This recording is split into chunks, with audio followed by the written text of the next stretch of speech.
Bab 2380 Bayangan 4. Kekuatan yang luar biasa. Pantas saja kau master dengan indeks kemampuan 52.000.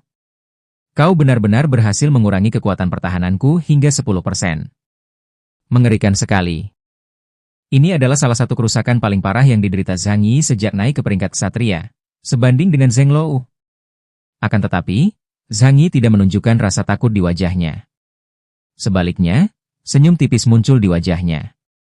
Waktu ada di pihaknya, dia bisa melihat perubahan di masa mendatang, jadi dia yakin serangan ini tidak akan membahayakan dirinya. Adapun kerusakan pada gerbang dimensi, dapat diperbaiki dalam jangka waktu tertentu.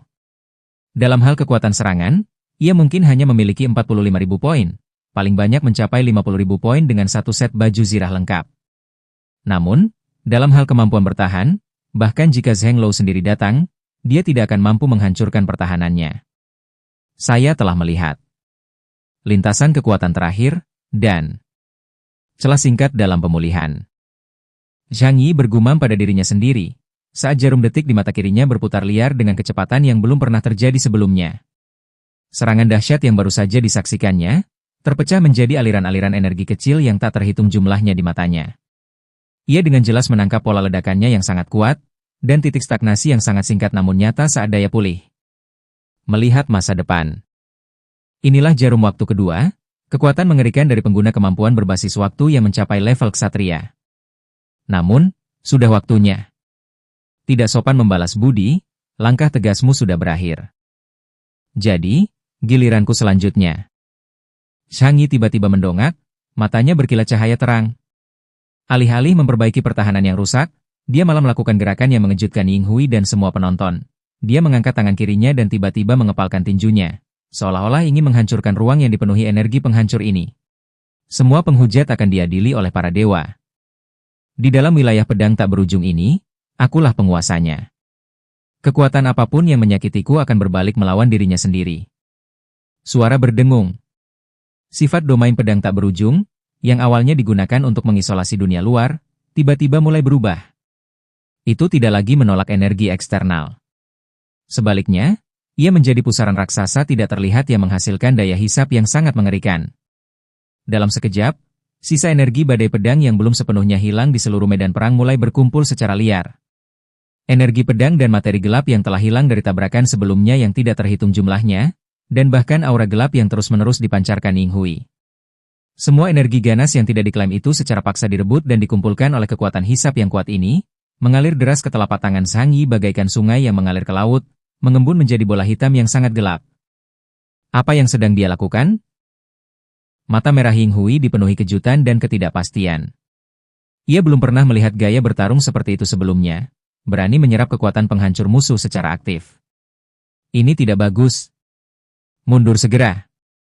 Mundur ke titik terjauh. Brian, bawa Nona Yang dan pergi dari sini. Di dalam ruang bayangan, Profesor Leonardo da Vinci adalah orang pertama yang bereaksi dan mengeluarkan peringatan keras. Tingkat energi dalam kacamata taktis telah melampaui batas. Peringatan. Peringatan. Energi tinggi di depan. Semua non-kombatan dan kombatan, segera evakuasi secepatnya. Mata yang Sin-Sin menajam, dan dia melaksanakan perintah itu tanpa ragu-ragu. Sosoknya berubah menjadi seberkas cahaya hitam saat dia mundur dengan cepat. Meskipun Brian tidak mengerti mengapa, instingnya terhadap bahaya langsung membuat rambutnya berdiri. Guk guk guk. Ia mengeluarkan geraman rendah dan berlari bersama Yang Sin-Sin ke tepi terjauh dari domain pedang tak berujung. Kemudian, dengan sangat sopan, dia berdiri di hadapan Yang Sin-Sin, menggunakan tubuhnya yang bermutasi dan kuat sebagai perisai untuk melindungi gadis di belakangnya itu. Matanya dengan waspada tertuju pada bola hitam di telapak tangan Zhang Yi, yang tampak seperti lubang hitam di kejauhan. Setelah mencapai pangkat ksatria, serangannya menjadi jauh semakin gila. Di tengah medan perang, tubuh Zhang Yi menjadi pusat badai energi gelap. Gelombang energi asing yang sangat besar menyebabkan Terminator Armor di tubuhnya mengerang karena tekanan, dan plat armor bergetar cukup hebat. Namun, tungku inti baju zirah iblis itu juga beroperasi dengan kecepatan penuh. Miliaran jiwa mayat hidup rakyat Kekaisaran Wuluan yang tergabung dalam baju zirah akhir, meratap sambil menyuntikkan kekuatan purba gelap paling murni untuk membantu Zhang Yi menstabilkan tekanan, dan menekan agregat destruktif ini. Dengan penyuntikan energi, Baju zirahnya terlihat menjadi lebih tebal dan lebih ganas dari sebelumnya, seperti dewa iblis yang datang dari zaman kuno. Itu menutupi seluruh tubuh Zhang Yi, membuatnya tampak seperti menara besi hitam yang sangat kokoh. Zhang Yi meletakkan tangannya di depan dadanya, di mana semua energi supernatural, materi gelapnya sendiri, energi pedang Ying Hui, dan sisa-sisa energi badai, secara paksa dikompresi dan dikondensasi. Sebuah bola hitam pekat muncul. Awalnya hanya seukuran kepalan tangan, bola hitam itu memancarkan aura mengerikan yang membuat seluruh hutan matahari gelap bergetar. Gelap gulita, begitu gelapnya sehingga cahaya pun tidak dapat lepas dari tarikannya. Itu bagaikan lubang hitam ini yang muncul dari kehampaan. Dengan suntikan lebih banyak energi gelap, bola hitam itu dengan cepat mengembang, dan berubah menjadi matahari hitam dengan diameter lebih dari 10 meter. Di permukaan matahari gelap, tidak ada nyala api terang yang berkobar, melainkan itu api gelap yang berkobar dan sunyi yang melambangkan kehancuran dan akhir. Pada intinya, terdapat bayangan pedang kecil yang tak terhitung jumlahnya, dan retakan spasial dapat terlihat samar-samar muncul dan menghilang. Semuanya adalah energi yang sangat tidak stabil dan merusak yang dicampurkan secara paksa. Zhang Yi perlahan mengangkat matahari hitam itu dengan kedua tangannya, tatapannya dingin dan serius, seolah-olah dia memegang semacam kekuatan terlarang. Dia berbicara perlahan, suaranya tidak keras, namun seperti pernyataan hukum, sangat jelas mencapai Ying Hui dan setiap makhluk hidup yang merasakan kehadiran kekuatan ini. Mari kita gabungkan semua kekuatan yang terbuang selama pertempuran kita menjadi satu, dan pusatkan kekuatan gabungan kita untuk memberikan hukuman ilahi kepadamu. Matilah karena seranganku. Dosa penistaan. Saat dia selesai berbicara, dia dengan kuat dan cepat mendorong matahari hitam di tangannya ke langit di atas Ying Hui. Matahari hitam perlahan terbit ke angkasa, merusak dan langsung meruntuhkan ruang yang dilaluinya, meninggalkan jejak hitam yang tak kunjung sembuh dalam waktu yang sangat lama. Seakan-akan langit telah terkoyak oleh bekas luka yang buruk rupa. Matahari hitam menjulang ke titik tertingginya, dan kemudian, dengan rasa takdir yang dapat memutuskan nasib semua hal, itu perlahan menekan Ying Hui di bawahnya, yang tidak dapat bergerak dan hanya bisa menyaksikan semua ini terjadi. Tak ada suara, atau lebih tepatnya, semua suara ditelan oleh kegelapan pekat itu. Ying Hui mengangkat kepalanya dan menatap matahari hitam yang memenuhi seluruh pandangannya. Di mata merahnya, amarah, kengerian, dan kebencian. Akhirnya perlahan berubah menjadi rasa lega dan tenang. Dia merasakannya. Itu adalah serangan yang menggabungkan kekuatan penuh dirinya dan lawannya, akhir yang melampaui teknik dan mencapai hakikat kekuatan. Menghadapi kekuatan ini, badai pedang kebanggaannya tanpa sama sekali tidak memadai. Bab 2381 Bayangan 5. Jadi, inilah kekuatan era baru? Itulah pikiran terakhirnya. Matahari hitam diam-diam bersinar di permukaan bulan, mendistorsi cahaya dan bayangan, dan cahaya gelap menyelimuti tubuh Ying Hui. Tidak terjadi ledakan, yang ada hanyalah kehancuran total. Saat baju zirah hitam berat milik Ying Hui bersentuhan dengan api gelap, baju zirah itu meleleh bagaikan es dan salju di bawah terik matahari. Tubuhnya, pedang besar di tangannya, dan setiap jejak keberadaannya terurai menjadi partikel-partikel yang paling dasar, di bawah sinar matahari hitam yang sunyi dan membara, Ying Hui berubah menjadi ketiadaan tanpa meninggalkan jejak abu sedikitpun. Ketika matahari hitam akhirnya menghilang, yang tertinggal hanyalah kawah setengah bola yang halus dan menyerupai cermin, dengan diameter lebih dari 10.000 meter. Di tepi kawah raksasa itu, gumpalan energi gelap yang dingin masih tersisa. Zhang Yi perlahan turun dari langit, berdiri di tepi lubang raksasa, baju besinya bergetar, dan tungku inti berangsur-angsur meredup. Udara di sekitarnya terdistorsi oleh panas ekstrim yang dihasilkan oleh radiasi energi, tetapi sulit untuk membakar Zhang Yi yang dilindungi oleh baju besi tebal. Pertarungan antar tingkat ksatria telah berakhir dengan cara paling ekstrim dan brutal. Berdiri di tepi kawah setengah bola, yang diameternya 100 meter, Zhang Yi perlahan-lahan menenangkan energi yang melonjak dalam tubuhnya. Retakan pada armor Dewa Iblis memperbaiki dirinya sendiri dengan kecepatan yang terlihat, sambil mengeluarkan dengungan samar. Dia merasakan aliran kekuatan dalam tubuhnya, dan rasa kejernihan yang belum pernah terjadi sebelumnya muncul dalam hatinya. Ying Hui, mantan komandan ksatria Kekaisaran Bulan Gelap dengan indeks kemampuan sebesar 51.000, dikalahkan langsung olehnya seorang diri, mengandalkan kekuatannya sendiri, hingga ia dimusnahkan sepenuhnya. Ini bukanlah jalan pintas, juga bukan mengandalkan kekuatan eksternal. Ini adalah hasil nyata yang dicapai dengan memanfaatkan kemampuan diri sendiri semaksimal mungkin. Pertahanan mutlak semua hal, prediksi kausal dari jarum detik waktu, aturan pemusnahan alam gelap, dan pukulan pamungkas yang mengumpulkan semua hal dan menghujat para dewa. Kemampuan-kemampuan ini telah diintegrasikan ke dalam tangannya. Ternyata, tanpa kusadari, aku sudah sampai di titik ini. Manajer gudang yang dulunya hanya mementingkan kelangsungan hidup dan tidak punya apapun untuk ditawarkan, kecuali penampilannya yang tampan kini telah tumbuh menjadi bentuk kehidupan yang kuat. Melihat dunia material selama 4 miliar tahun terakhir, semua bentuk kehidupan seharusnya dianggap memiliki kekuatan yang luar biasa. Selain mereka yang mendominasi suatu era dan berada di puncak kelompok biologis tingkat atas, mungkin tidak ada seorang pun yang dapat mengalahkan saya dengan andal. Sosok putih tanpa sadar muncul dalam pikiran Zhang Yi. Bai Longzi meninggalkan kesan yang sangat mendalam padanya. Dia merasa sedikit gelisah. Sebelum menjadi seorang ksatria, ia memandang Bai Longzi sebagai seekor katak di dalam sumur yang tengah memandangi bulan di langit. Setelah memasuki alam ksatria, ia melihat Bai Longzi sebagai seekor lalat capung yang tengah memandangi langit biru. Dia menduga indeks kekuatan super Bai Longzi setidaknya 60.000 poin. Dan di atas ini bukan hanya sedikit. Saat ini Zhang Yi merasakan sumber kekuatannya sendiri stabil di 45.000 poin, namun menjadi semakin halus dan mendalam karena pemahamannya yang dalam, rasa percaya diri yang kuat muncul dalam dirinya. Meskipun masih ada musuh-musuh tangguh di depannya, dia sekarang yakin bahwa dia memiliki kualifikasi untuk mengukir tempatnya sendiri di tempat terpencil ini. Dia mengangkat tangannya dan memberi isyarat, dan dari kedalaman lubang raksasa itu, sebuah titik energi merah tua yang sangat padat, namun tidak lagi bermusuhan, perlahan naik dan menghilang ke telapak tangannya. Inilah sumber kekuatan supernatural paling murni yang ditinggalkan Ying Hui, dan masih menyimpan dendam terakhirnya. Energi yang memasuki tubuhnya tidak hanya membawa peningkatan kekuatan yang halus, tetapi juga gambaran yang terfragmentasi dan emosi yang kuat yang memengaruhi kesadaran Zhang Yi. Itu adalah gambaran istana kekaisaran bulan gelap yang megah namun menyesakan, tempat 7 sosok bertengger di atas singgasana dan diselimuti cahaya rembulan gelap yang samar, tidak terlihat jelas, namun keagungan mereka yang sesungguhnya dapat dirasakan.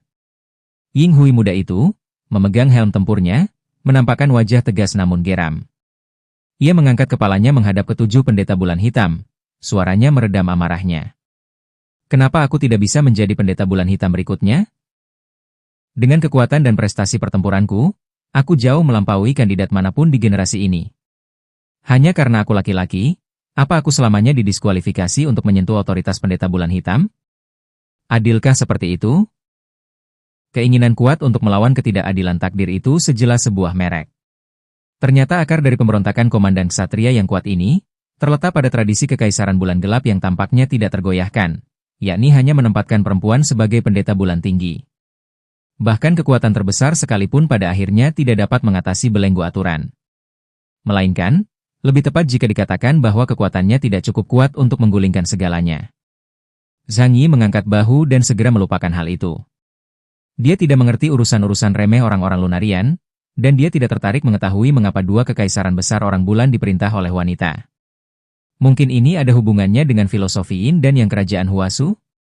Atau mungkin juga tidak. Bagaimanapun, Zhang Yi hanya menebak dan tidak peduli sama sekali. Jalan hidup setiap orang berbeda-beda. Ying Hui telah memilih memberontak terhadap tatanan lama dan musnah, sementara Zhang Yi memilih jalannya sendiri. Setelah menyerap esensi Ying Hui, tatapannya menjadi lebih dalam. Dalam waktu 1 hari, Zhang Yi telah melahap esensi 2 manusia super setingkat ksatria putih, dan akan membutuhkan waktu cukup lama untuk mengubah mereka sepenuhnya. Namun, pada saat yang sama, hal ini juga menggugah pikiran kuat dalam benaknya. Zaman es baru berlangsung selama 5 tahun, dan menurut banyak peradaban kuno, akhir zaman yang sesungguhnya belum terjadi. Oleh karena itu, jumlah peradaban kuno yang telah muncul di dunia kurang dari 10. Dari semuanya, peradaban generasi kelima merupakan yang mayoritas. Ras naga di bawah pegunungan Qinling, ras ular berkepala 3 di bawah Barata, tanah di tepi danau di bawah Jepang, dan kerajaan iblis di bawah wilayah barat daya yang peradabannya telah terputus oleh Zhang Yi. Dunia material telah ada selama lebih dari 4 miliar tahun, dan sang pencipta tahu berapa banyak era umat manusia telah ada.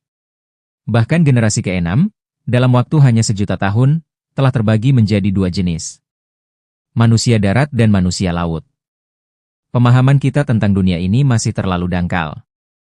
Di masa depan, kita mungkin akan mengungkap misteri peradaban yang lebih kuno. Namun kemunculan mereka yang secara berturut-turut, mungkin juga menandakan bahwa akhir yang sesungguhnya akan segera datang. Zhang Yi memiliki perasaan seperti itu di dalam hatinya. Tidak ada gunanya melamun sekarang, jadi dia buang pikiran-pikiran yang tidak berguna itu, dan mencabut batasan-batasan di domain pedang tak terbatas. Kelompok itu kembali ke dunia luar, menghadapi hutan matahari gelap yang gelap dan suram. Dia berteleportasi melalui ruang angkasa dan muncul di depan Brian dan Yang Xin-Xin. Brian menatapnya dengan kagum dan berkata, "Hei, sobat, kamu jadi semakin ahli." Zhang Yi berkata padanya, "Jika kau menggunakan 1/10 waktumu bermain dengan silikon untuk meningkatkan dirimu, aku yakin kau akan segera mencapai tingkat ksatria." Brian adalah jenius nomor 1 di dunia, setidaknya di dunia anjingnya. Bab 2382 Bayangan 6. Brian memiliki ciri fisik anjing yang luar biasa, termasuk fisik yang sangat kuat dan kemampuan hebat untuk mengendalikan gravitasi. Jika bukan karena kecintaannya pada makanan dan kemalasan, serta hasratnya untuk bereproduksi seperti kebanyakan labrador lainnya, kekuatannya mungkin akan benar-benar menakjubkan. Brian menggaruk kepalanya. Lalu apa gunanya hidup ini? Zhang Yi, Yang Xin-Xin, dan yang lainnya dalam bayangan, mereka terdiam seketika. Sugendut menghela napas. Saudara bulu, hati-hati. Ilmu pengetahuan menunjukkan bahwa 3 kali seminggu adalah kecepatan yang optimal. Brian menepuk dadanya dengan bangga. Tidak apa-apa, kondisi fisikku sangat bagus. Zhang Yi melihat sekeliling. Kita sudah membuat keributan besar seperti ini, itu pasti akan menarik perhatian pihak tertentu. Namun, mungkin kita sudah terdeteksi saat pertama kali memasuki hutan matahari gelap ini. Ayo kita lanjutkan perjalanan. Zhang Yi tidak menunjukkan tanda-tanda khawatir, seolah-olah dia sangat yakin tentang perjalanan yang akan datang. Lukeran dan Profesor Da Vinci masih tekun mempelajari zat-zat yang diperoleh dari hutan matahari gelap. Keduanya tidak meragukan kepercayaan diri Zhang Yi, karena jika menyangkut stabilitas dunia, Zhang Yi tidak ada duanya. Namun, Liang Yang hanya menghabiskan waktu singkat dengan Zhang Yi dan tim, jadi dia bertanya kepada Fatisu dengan agak bingung. Haruskah kita terus seperti ini? Aku merasa keadaan di dalam semakin berbahaya.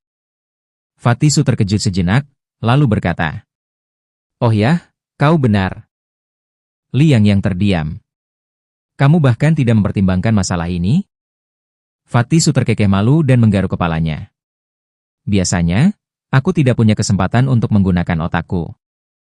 Dia terlalu malu untuk mengatakannya, tetapi dia merasa lebih baik tidak menggunakan otaknya sama sekali daripada menggunakannya.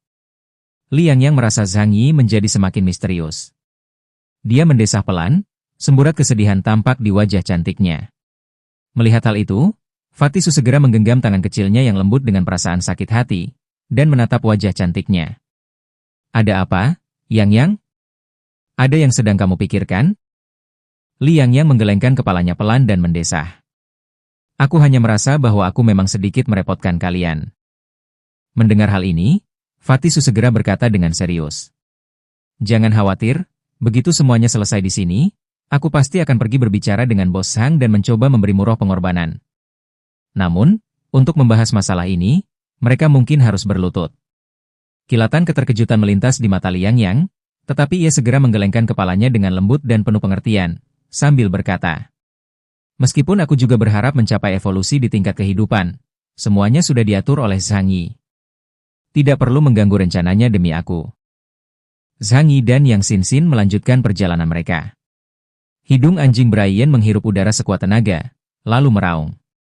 Langit dan bumi tidak terbatas, melacak 10.000 mil. Tak lama kemudian, ia menunjuk ke arah kiri depan. "Di sana, ikuti jejakku." Zhang Yi memikul pedang penghakiman abadi di bahunya, memegang pedang di tangannya memberinya rasa aman. Kelompok itu melanjutkan perjalanan mereka, tetapi tidak lama kemudian, perubahan mendadak terjadi. Pada saat itu, raungan naga yang panjang dan berlarut-larut bergema dari atas langit. Sosok hitam besar menembus kabut tebal, menuki ke bawah dengan hembusan udara yang kuat. Dia adalah Daolan, prajurit orang bulan yang telah berubah menjadi naga hitam. "Tuan Keyes." Daolan menarik sayap naganya dan mendarat tidak jauh dari Zhang Yi, menundukkan kepala naganya dan berbicara dengan nada mendesak dalam suaranya. "Akhirnya aku menemukanmu. Polusi mental di hutan ini semakin kuat. Aku bisa menahannya untuk sementara dengan bantuan obat-obatan psikiatris, tapi itu tidak akan bertahan lama. Kita harus menemukan penyihir malam sesegera mungkin, kalau tidak." Dia tidak menyelesaikan kalimatnya, tetapi artinya jelas.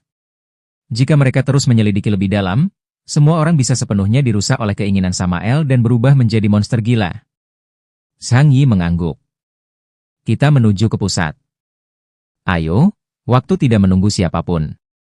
Kelompok itu melanjutkan perjalanan mereka dengan Daolan, seekor naga lokal yang mengenal medan tersebut, memimpin jalan, kecepatan mereka meningkat pesat. Semakin dekat Anda ke jantung hutan, semakin menyeramkan pemandangan di sekitarnya.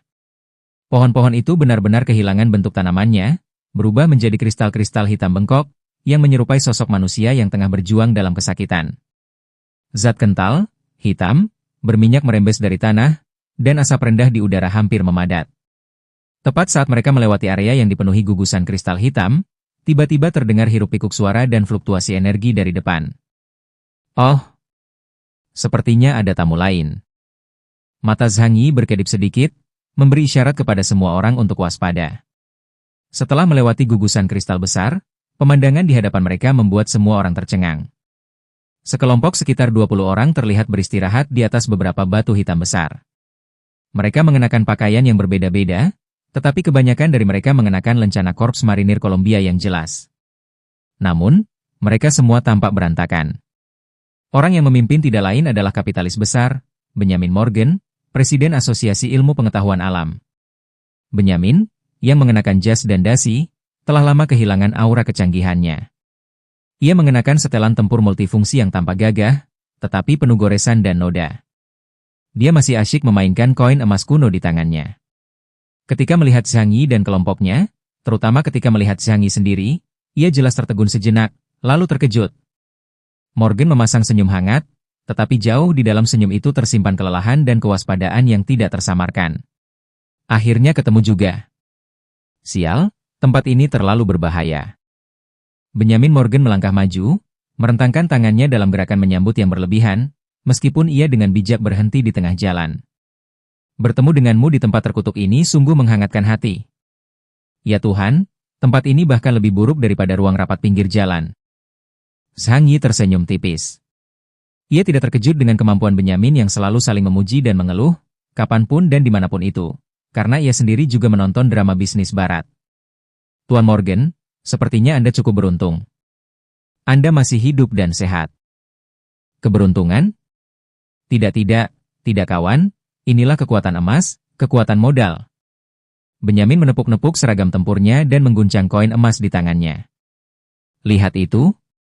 Generator penghalang mental, teknologi canggih ini menghabiskan sumber dayaku sebanyak 3 ton emas. Dan ini, senjata meme, koin keberuntungan, bisa sedikit menangkis nasib buruk yang akan datang. Oh, tentu saja, dibandingkan dengan kekuatanmu yang luar biasa, Tuan Keyes, ini hanyalah tipuan kecil. Dia memberikan pujian yang tepat waktu. Brian mendengus acuh dan bergumam dengan suara yang hanya bisa didengar oleh orang-orangnya sendiri. Guk! Kekuatan kapital?